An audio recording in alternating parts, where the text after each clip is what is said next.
Bismillahirrahmanirrahim. Alhamdulillahirabbil alamin. Wa bihi nasta'inu ala umuri dunya waddin. Wassalatu wassalamu ala asrofil anbiya'i wal mursalin wa ala alihi wa sahbihi ajma'in. Raditu billahi rabban wa bil islami dinan wa bi Muhammadin nabiyyan wa rasulah. Rabbi zidni ilma warzuqni fahman. Rabbi ishrah li sadri wa yassir li amri wahlul 'uqdatam min lisani yafqahu qawli. Qala Allah ta'ala fil Qur'anil Karim, a'udzu billahi minasy syaithanir rajim. Bismillahirrahmanirrahim. Ya ayyuhalladzina amanu kutiba 'alaikumus syiyam kama kutiba 'alal ladzina min qablikum la'allakum tattaqun. Bapak Ibu jamaah tarawih Masjid Al-Ikhlas yang dirahmati Allah, marilah kita memanjatkan puja dan puji syukur kita kepada Allah Subhanahu wa Ta'ala yang masih memberikan kita kesehatan, masih memberikan kita keselamatan, dan masih memberikan kita kesempatan, sehingga malam hari ini kita bersama-sama berada di masjid ini dalam rangka menjalankan sholat isya secara berjamaah yang tadi dilanjutkan dengan menjalankan salat tarawih. Ini adalah merupakan semata-mata untuk kasih sayang Allah kepada kita semuanya. Marilah coba kita merenung, Bapak Ibu yang saya hormati. Tentunya tahun yang lalu kita masih menjumpai beberapa saudara-saudara kita yang ternyata kemudian mereka sudah dipanggil Allah Subhanahu wa Ta'ala. Hari ini kita masih diberikan kesempatan umur yang panjang untuk bertemu di bulan suci Ramadan, bulan yang sangat diagungkan dan sangat dimuliakan oleh umat Islam, di mana dalam bulan ini kita semua tahu banyak terjadi peristiwa-peristiwa yang itu masuk dalam kategori dicatat dalam sejarah perkembangan Islam. Misalnya peristiwa yang terjadi di bulan Ramadan, salah satunya adalah perang Badar. Perang yang pertama kali dilakukan oleh umat Islam yang jumlahnya tidak terlalu banyak melawan orang-orang kafir Quraisy yang jumlahnya demikian banyaknya, dan ternyata Allah memberikan kemenangan kepada umat Islam. Kemudian kita juga semua tahu, Bapak Ibu yang saya hormati, di bulan inilah Allah menurunkan yang namanya Al-Quran. Al-Quran ini menjadi satu petunjuk bagi kita sekalian, di mana kalau dalam kehidupan kita berpedoman pada Al-Quran dan kita berpedoman pada Sunnah Rasul, secara otomatis kita akan dijamin oleh Allah untuk masuk surga.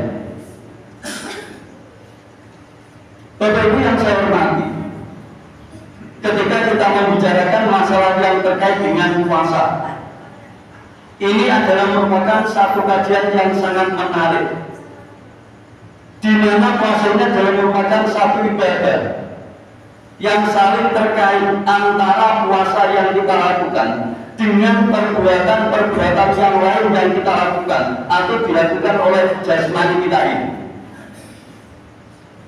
Dan jika memang kita melakukan puasa, kemudian salah satu anggota badan kita melakukan perbuatan-perbuatan yang menyimpang, ini ternyata sudah mengurangi nilai-nilai dari puasa kita. Sehingga saya bisa mengatakan bahwasannya bulan puasa ini adalah merupakan bulan tarbiyah. Kita dididik oleh Allah selama sekitar 1 bulan penuh. Kalau dalam 1 minggu ini tentunya Bapak Ibu tahu di televisi bagaimanakah calon-calon bupati yang sudah dilantik, kemudian juga wali kota yang baru dilantik, kemudian mereka dijatakan di Magelang untuk digembleng selama sekitar 1 minggu. Maka sekarang kita ini diberi oleh Allah untuk waktu 1 bulan, di mana kita diperintahkan untuk melakukan ibadah yang namanya puasa.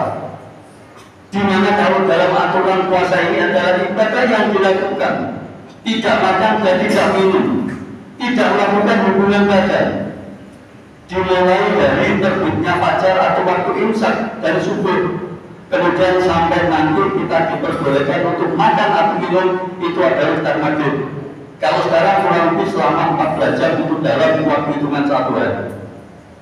Di sinilah Bapak Ibu yang saya hormati, ketika kita melaksanakan ibadah yang dinamakan dengan puasa ini, maka tentunya yang puasa tidak cuma mulut kita, tidak cuma perut kita, tapi lidah kita pun juga ikut melaksanakan puasa. Karena apa?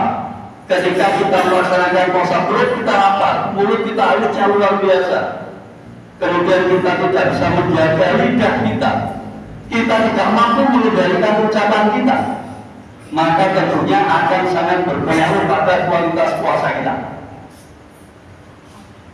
Demikian pula juga dengan tindakan-tindakan anggota badan kita yang lain.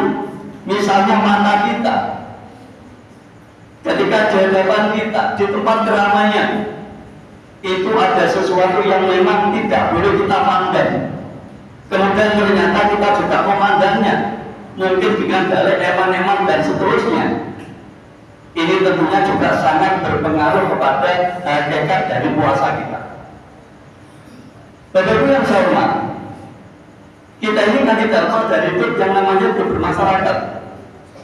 Di sekitar kita juga sangat banyak atau mungkin kita jumpai orang-orang yang kondisi miskin, anak-anak yatim, atau siapapun yang tentunya memerlukan uluran tangan kita.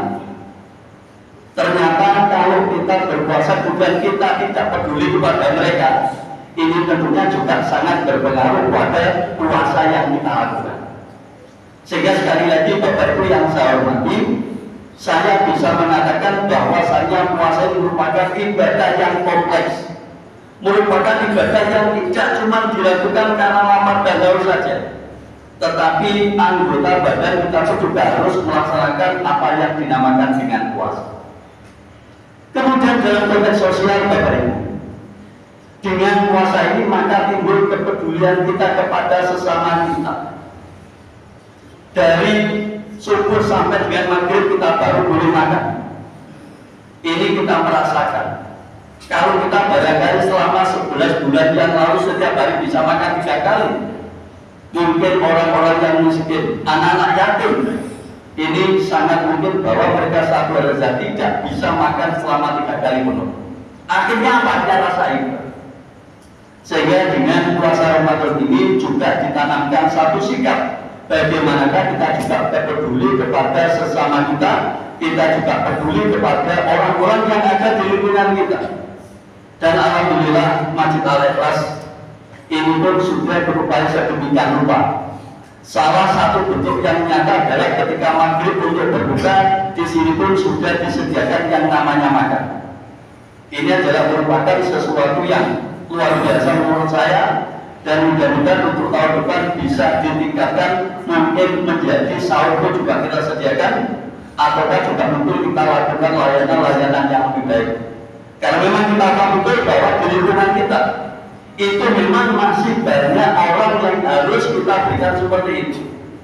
Kemudian juga mungkin kita karena berada di jalan raya, mungkin para pejalan-pejalan di depan kita ini, para musafir di depan ini, barangkali mereka juga sangat membutuhkan itu, sehingga dengan mampir ke masjid kita ini kita layani dengan baik, insya Allah maka beban mereka pun juga berkurang. Kalau sudah kemudian ini, maka doa mereka tentunya didengarkan oleh Allah dan kemudian dikabulkan. Karena itulah saya mengajak kepada Bapak Ibu yang saya hormati, karena kita diberikan usaha yang panjang ini, yang pertama, marilah kita mencoba untuk introspeksi. Sejauh manakah puasa yang sudah kita lakukan 1 tahun yang lalu? Coba, karena yang tahu memang ya cuma kita. Kira-kira adalah kalau misalnya kita lebih itu 100, kira-kira itu kita mendapatkan nilai yang berapa? Kemudian kalau kita melakukan introspeksi tentunya kita nanti mencoba membenahi.